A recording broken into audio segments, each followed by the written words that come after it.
Hello again, business students. Our topic for today is combinatorics. Combinatorics are quick ways of counting things. Quick ways of counting things. We have some formulas that help us count quickly. Okay, before we start our discussion of combinatorics, we need to be aware of this symbol. When I write 5 exclamation, I'm not saying that 5 has been surprised by something. I'm saying it's 5 times 4 times 3 times 2 times 1. And that's called a factorial sign. You may want to use it, you may not. You don't have to. Now, why would I be interested in counting things? There are a whole set of events, a whole set of uncertainties that are situations that involve equally likely outcomes. So if everything has the same chance of occurring, then in order for me to figure out the probability of you happening, what do I need to do? I need to count how many ways you can happen and divide that by the number of ways, the totality of ways that all different things can happen.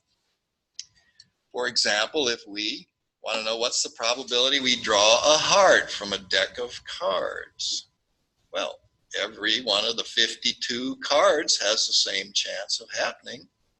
So the probability of drawing a heart would be 13 out of 52. There are 13 hearts out of the 52.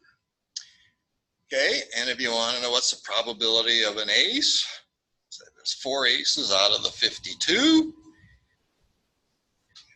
Oh, this is when we have situations involving equally likely outcomes, then we need to count.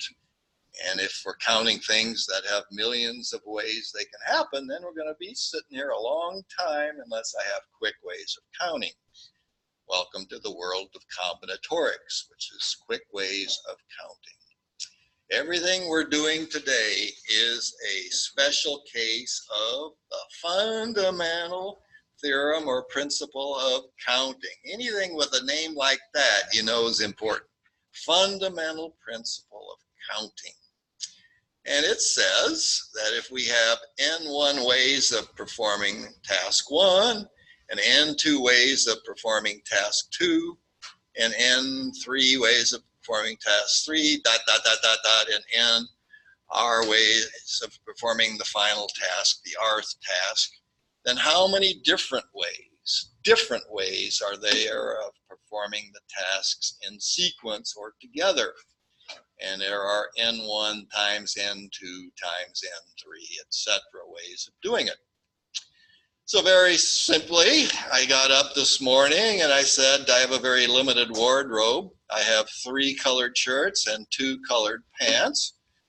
I'm colorblind, so I have them listed as S1, S2, and S3, and P1 and P2, because I'm colorblind. So I figured out, geez, how many ways can I dress today? I can go S1, P1, S1, P2, S2, P1, S2, P2, S3, P1, S3, P2, and there are 6 different ways. So I enumerated them. Well, I could have used the fundamental theorem of counting, a fundamental principle of counting that says I got 3 ways to pick the shirt and 2 ways to pick the pants, so there's a total of 6 different ways I can dress today. All right, I got creative 20 minutes ago before class started, so this is brand new. It's, I'm sorry, I will publish it here. It says the same thing as the flow chart, but a lot of students have trouble with flow charts because they got, you know, diamonds and rectangles and stuff. So let me just slowly go over this. Here's combinatorics. First question we ask ourselves when given a question of combinatorics, or how many, count how many, is it an arrangement? It's an arrangement if the order of selection counts. Or is it a grouping, where it doesn't matter the order you were selected, all that matters is were you picked or were you not picked to be in the group? Okay. When you're dealt a hand of poker, do you care the order of the cards? No. You care if it goes deuce, four spades, or four spades, deuce. You don't care at all. You want to see four aces when you look at the hand. That's a grouping. Okay?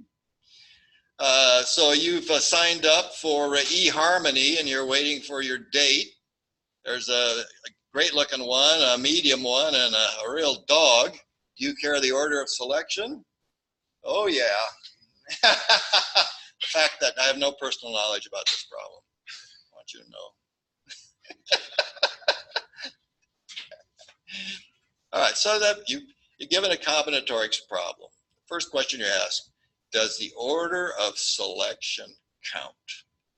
If the answer is no, you're done. It is a combination, and you're going to use this formula right here, which says, grab me a handful. C says, grab me a handful. Grab me a handful of size R. Grab me R objects from these N objects I have to pick from. So if I'm giving you a poker hand, you want to know how many poker hands there are, it would be a C. Grab me a group of what? 5 cards from the 52. It would be 52C5 is the number of different poker hands there are possible. So as soon as we look at the problem and ask ourselves the question, does the order of selection matter? And if the answer is no, we're going to use this formula exclusively.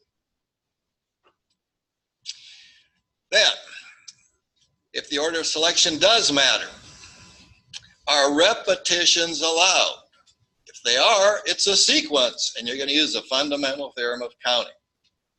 When they assign you your student ID, did the order of those digits matter? Oh, so 20000 is different than 00002? Does the order of selection of the digits matter? Yes. Your first position digit, as opposed to the second, as opposed to the third. Okay, so the order of selection matters. Next, do they allow repetitions in your student number? Yes, you can have a couple of zeros, a couple of ones, whatever. So it's a sequence. You're giving a person a sequence. How many sequences of numbers are there in a, what do you got, a 10-digit student ID? I don't know what it is, 100 million or something like that. So it's a sequence, and you go right to the fundamental theorem of counting. Okay, next, does the order of selection matter? Yeah. Are repetitions allowed? Okay. The answer is no. Repetitions are not allowed. It's a permutation. A permutation is an arrangement where repetitions are not allowed. A sequence is an arrangement of numbers where repetitions are allowed. So definitional. A sequence is an arrangement of objects where repetitions are allowed.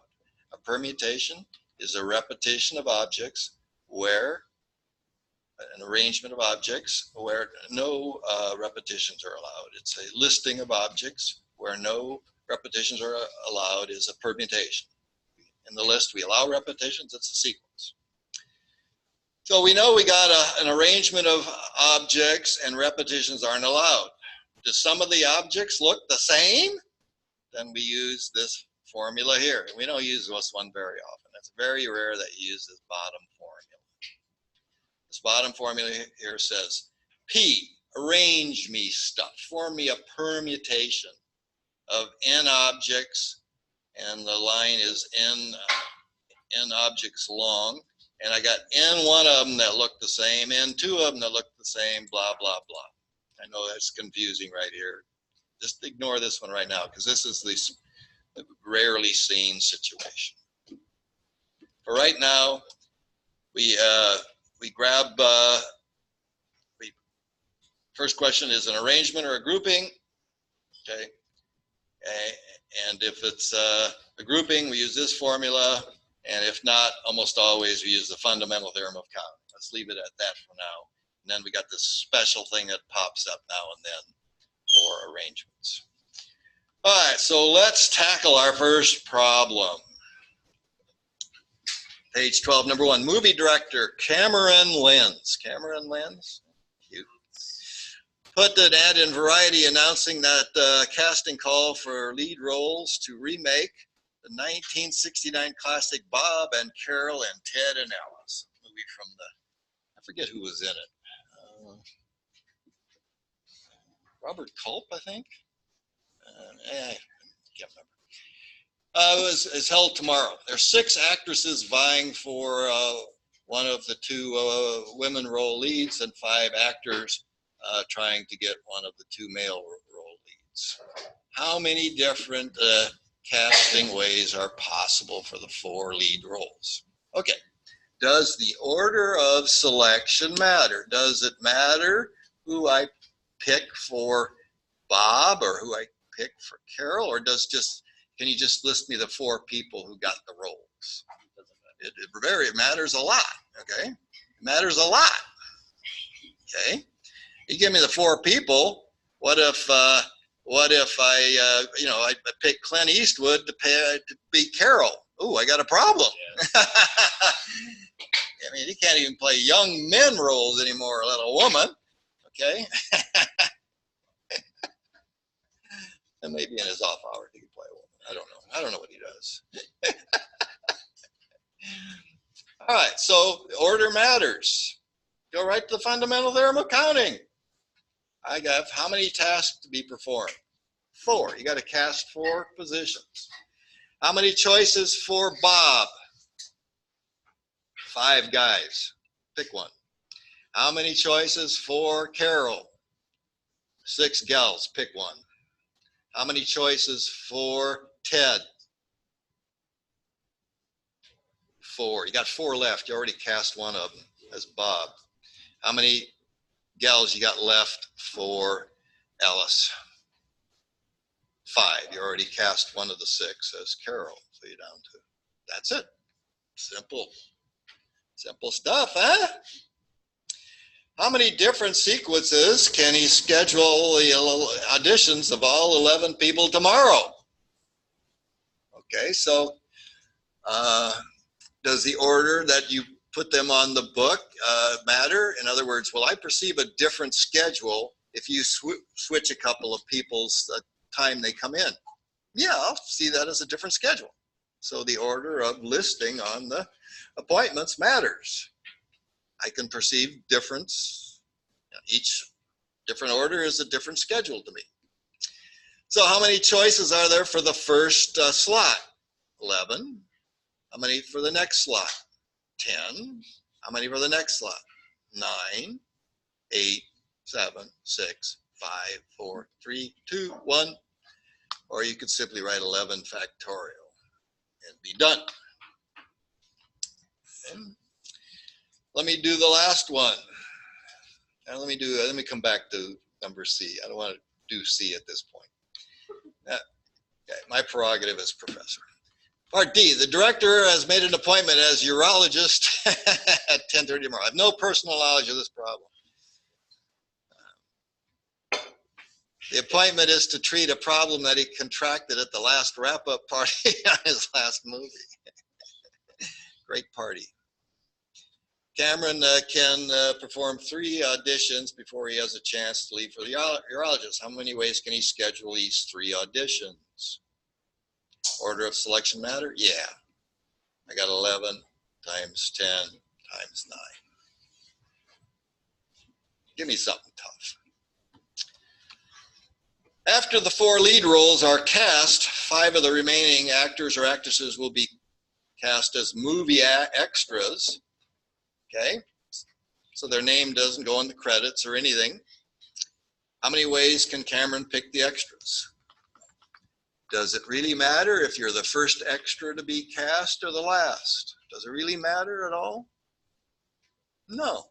You're just, I got a group of 5 that are going to be extras. They all get the exact same job, extra.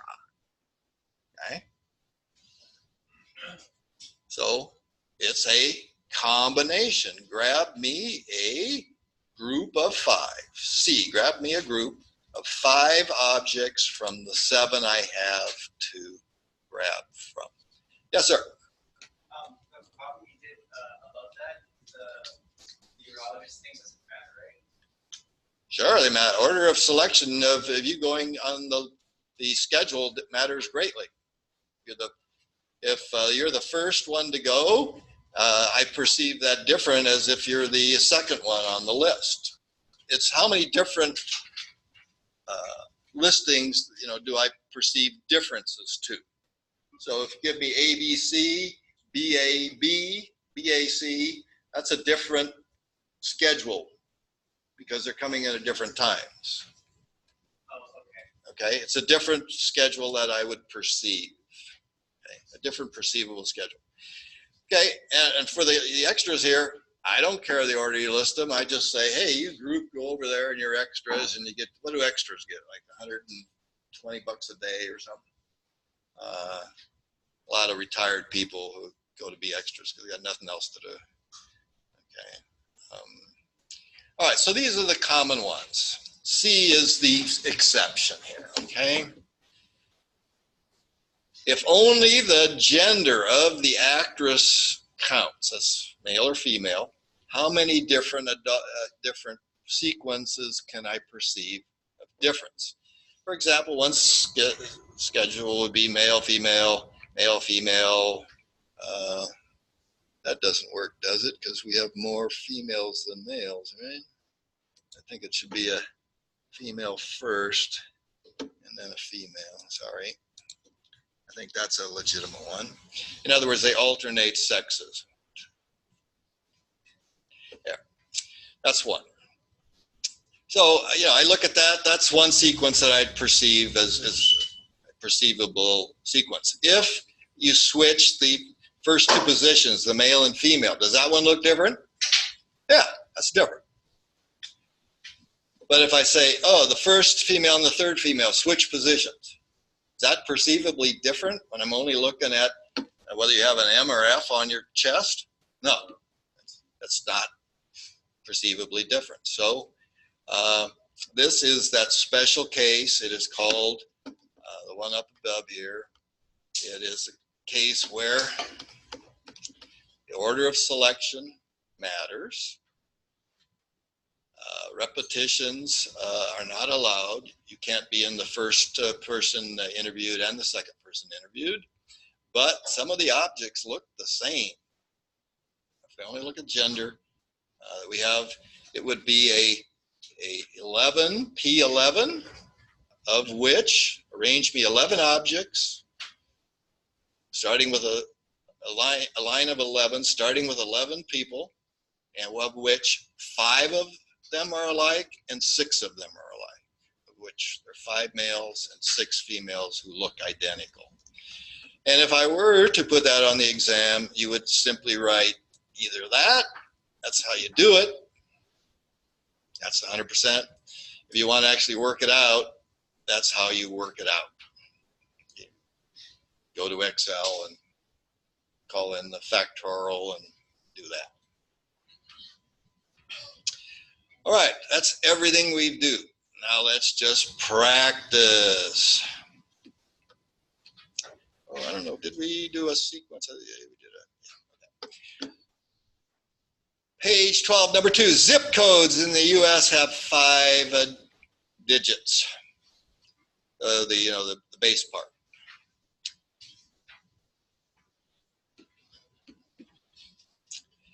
So how many zip codes are possible? I got how many digits choice for the first position? 0 to 9, there are 10. Second digit, 10, third 10, fourth 10, fifth 10. Okay, it is a sequence. Why? Because the order of listing matters, the order of selection or listing matters. And do we allow you to repeat digits? Yes, it's just a simple sequence.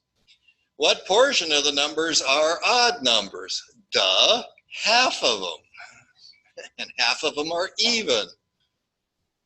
Prove it. Okay. In order for it to be odd, Doesn't matter what the first digit is, no. Second digit, no. Third digit, no. Fourth digit, no. So I got 10 choices on all those. What does the fifth digit have to be? A 1, 3, 5, 7, or 9. 5 of them. And that gets you, half of them are odd. Divisible by 5. Oh, sorry. Go ahead. Question? If you guys have a problem like that, sorry, is 0 considered either odd or even, or is it? In our case, it's even. Yeah, I would. That's why I picked odd instead of even. Okay. If I ask you something like that, it was a mistake. Okay. Yeah.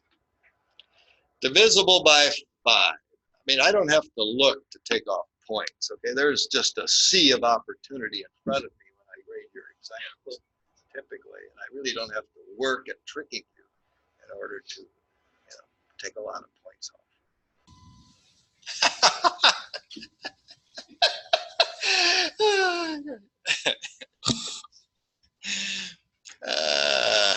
How many are divisible by 5? Okay. First digit, anything. Second digit, anything. Third digit, anything. Fourth digit, anything. Fifth digit, 0 or 5. Divisible by 5. 0 or 5. 2. What proportion of them have no repeating digits? 9, 2, 5. Just figuring out if I have repeating digits or not. Lead digit, 10. Second digit, 9. Next digit, 8, 7, 6. Each time we take one out of a hat, we throw it away. We don't put it back in the hat. Then go back in the hat to get picked again. What portion have exactly 1 7? Exactly 1 7. Uh-oh, now I'm having to think. Okay, now I see why these are hard. All right, let's slow it way down to sloth speed. Okay. Really, there's really 5 tasks to be performed. Okay. First question. Okay, you got to meet the restrictions of the problem first. Okay. Let's when I discussed Waddell's method for analytical thinking, okay, I suggested role play, I suggested visualization, and I suggested analysis, where we take big problems, make it to small. I am confused. My head hurts. When my head hurts, I need to figure out at least one solution to the problem. So let's do this. Let's find what's the probability of 7 number. Okay, just that one. Does that have exactly 1 7? Yeah, 7. Anything else, anything else, anything else, anything else. And the 7's in the first position.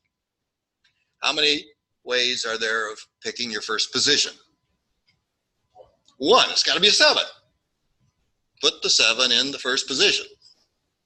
1. How many choices for next position? 9. Next position. 9. It can repeat. Next position. 9. Last position. 9. So there are 1 times 9 times 9 times 9 times 9 ways of doing it with the 7 in the lead position. Okay, now generalize. How many choices are there on where to put the 7? 5. There's 5 ways you can pick where to put the 7. Once you picked it, then what? 9, 9, 9, 9. Book them. Got it. What portion are odd with no repeating numbers? Oh, my head hurts so much. Oh.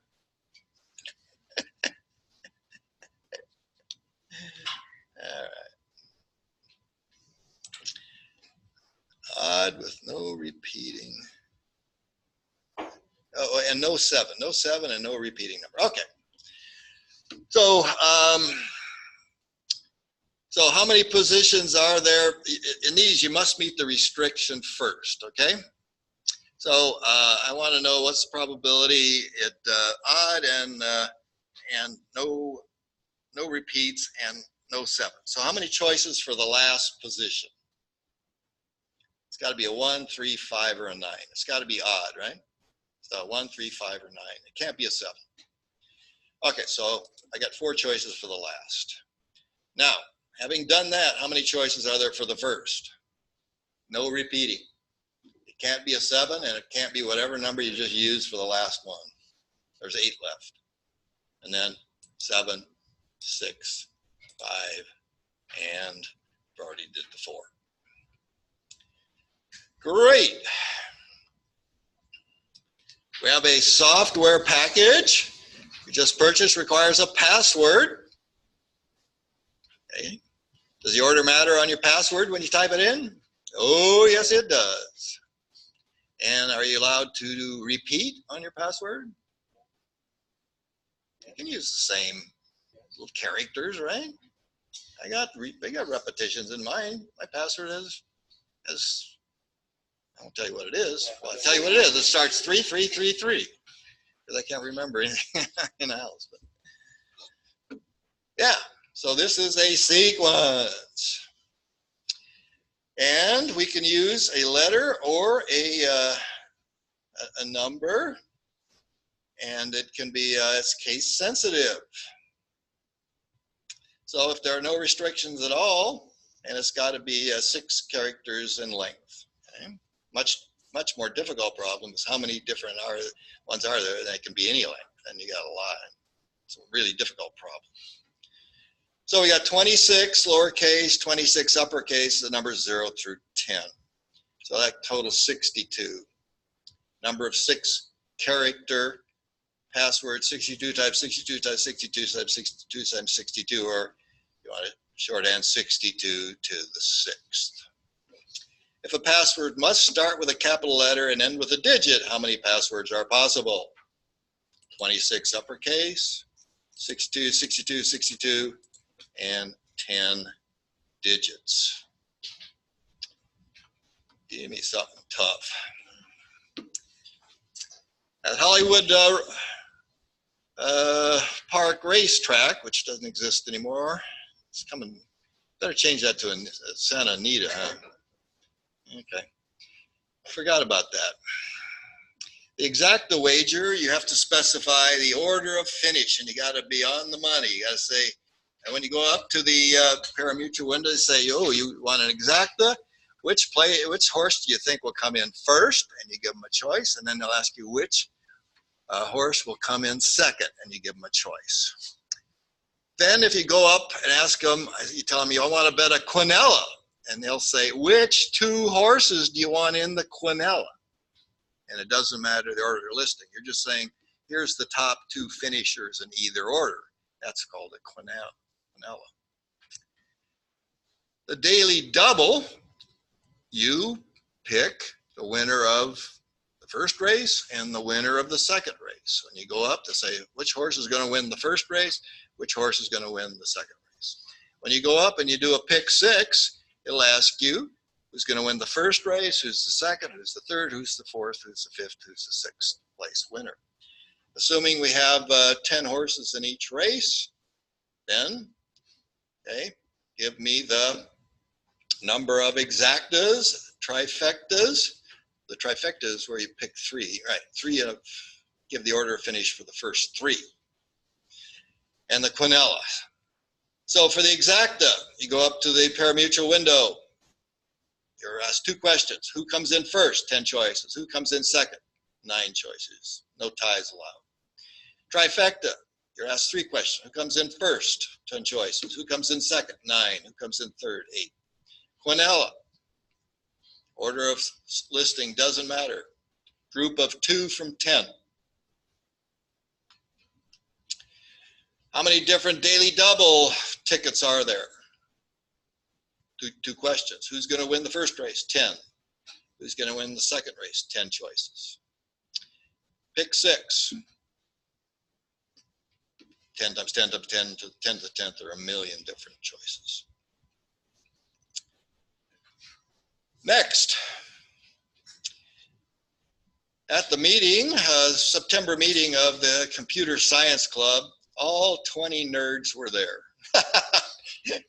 14 males and 6 females. I know nothing about this problem. I didn't go to the Computer Science Club. At this meeting, the positions of president, vice president, secretary, and treasurer are elected for the upcoming school year.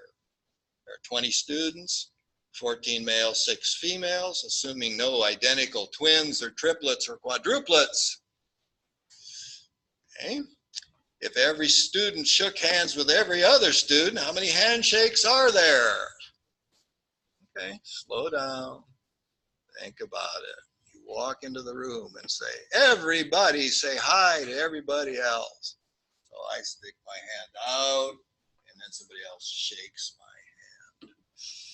Okay, it doesn't matter whether I put my hand first out or the other person puts it. No, for each group of 2, there is 1 handshake. So it's a grouping. It's a grouping of 2 from 20. You know, if you're doing menage a trois, it's 3 out of 20. I have no personal knowledge about that. How many different slates of officers are possible? How many choices for president? 20. How many for vice president? 19. You don't assign the same person, same job. 18, 17. Okay, how many different ways are there of distributing the flash drive? So we're going to give everybody we're going to go give away 4 flash drives here, right? Okay, doesn't matter whether you got the first flash drive or the last flash drive. Do you really care? You just care whether you got a flash drive or not. How many different ways are there of distributing the flash drives? Grab me a group of 4 from the 20 to distribute the flash drives.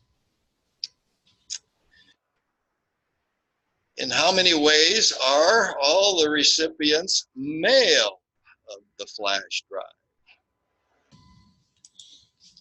Grab me a group of the 4 males from the 14 males. In how many ways can 2 of the recipients be male and 2 be female? So, what I got to do here, you got 2 jobs to be performed.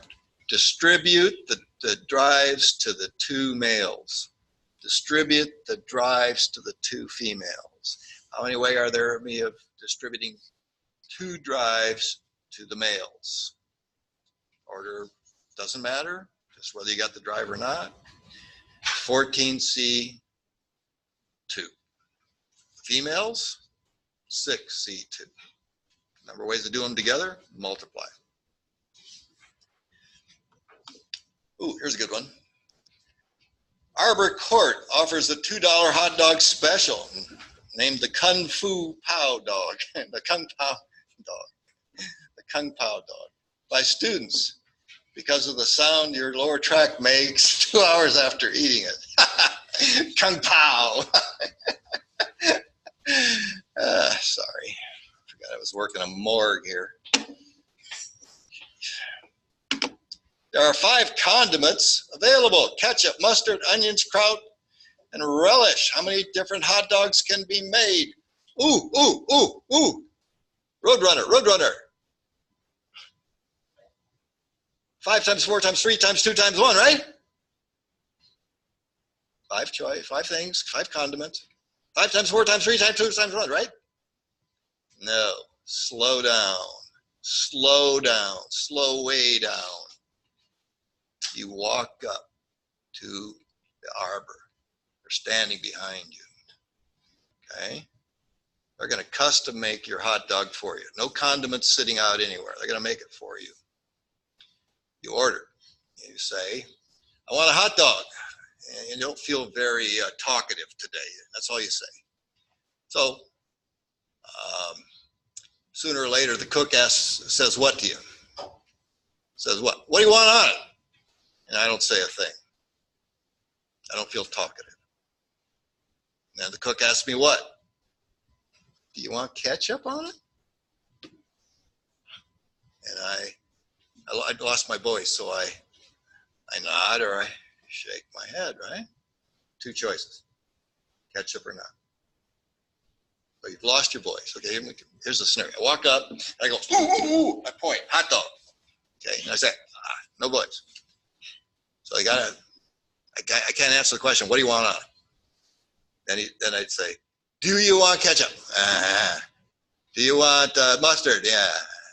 Onion? No, I don't like onion. Okay, so it's 2 times 2 times 2 times 2 times 2 ways of you ordering that hot dog. See what I mean about slowing down? Don't rush it. Just slow down, absurdly slow. But you're the sloth walking up there. Can sloths talk? No. They point, nod their head. Okay, that's it. There are 32 different hot dogs. Okay, what was the answer to the 5 times 4 times 3 times 2 times 1? Okay, that's how many ways can they put on the condiments on the hot dog with everything. There's 1 hot dog with nothing on it. There's 5 hot dogs with just 1 thing on it. 1 thing, which ingredient? 5 of them. If there's 5 with 1 ingredient, then how many are there with 4 ingredients? Exact same question. Which one did you leave out? Understand that's exactly the same number? The number of ways I can put 4 ingredients on is the number I can leave 1 off. And then there are 10 ways you can do 2 ingredients and 10 ways you can do 3 ingredients. Now, and you add them all together. So if you said, well, I don't understand that there's 32. I'll say, okay, then let me list them for you. There's 1 hot dog that's plain. There's 5 hot dogs with 1 ingredient. There's 10 with 2 ingredients. 10 with 3 ingredients, 5 with 4 ingredients, and 1 with 5. And then we see this symmetric thing, 1, 5, 10, 10, 5, 1. And our old buddy Pascal wasn't the first to recognize this. Other people had recognized it before, but he was the first to really dive into it and show the multiple uses of Pascal's triangle. If you look at this triangle, we put a 1 up here and a 1 and a 1 there. Okay, if we take any cell like this one, if you look at the ones right above it that share common space, 1 plus 1 is 2. Huh? See this one here? When I go to fill out this row, you always start with a 1 and you end with a 1. But what 2 ones share above space above me? A 1 and a 2. Oh, it's a 3. 2 and a 1. Oh, it's a 3. And then do the next row, start with a 1, end with a 1. Oh, sharing space, a 1 and a 3, 4. Oh, a 3 and a 3 is 6. 4 and a 1, 3 and a 1, a 4. And then the one we're interested here is this one here. This is called Pascal's triangle. And you might remember it from your algebra days. It shows you when you expand a power, it gives you the coefficients of the various terms. Okay. But you get my point about role play, slow down, be a sloth, and take problems and make them smaller. Lastly, next to last, there are 6 strangers enjoying their cigars at the Ash Hole Tobacco Shop. That's one vice I never got, so I have no personal knowledge about this. I mean, I got most of the other ones, but I didn't get the smoking. The conversation turns to astrology. There are 12 astrological signs, Leo, Aries, etc. There are 6 people, 12 astrological signs. How many different ways are there of assigning astrological people the signs? And then how many ways are they of assigning them that are different? That would give me the probability that everybody has a different astrological sign. So the numerator, how many ways are there of assigning astrological signs? No restrictions. 12 choices for the first person, 12 for the second, 12 for the third, etc. across the 6 people. Numerator, assign astrological signs, no repetitions. 12 times 11 times 10 times 9 times 8 times 7. That gives me the probability. Part B, what's the probability that everybody has the same sign? Okay. How many choices for the first? 12. Second, 1. It's got to be the same as the first. And so exactly 3 people have the same sign. Okay, here's where it gets tough. Exactly 3 people have the same sign. How many tasks are there to be performed? 4. Grab me the group of 3 people that are going to have the same sign. Well, actually 5. Grab me the group of people. Assign them their sign, and then assign the remaining individuals. So how many ways are there of me grabbing the group that will have the same sign? C6, 3. Grab me a group of 3 from 6. Assign them their sign, times 12. Assign the next person their sign, 11 choices. They can't have the same as exactly 3, okay? Because we got to drop down to 10 and 9 now, because you would have, if we allowed 11, 11, 11, it would allow for more than one of them to have the same sign. So it is, the problem does restrict it to 12, 11 times 10 times 9. Our last problem is the infamous birthday problem.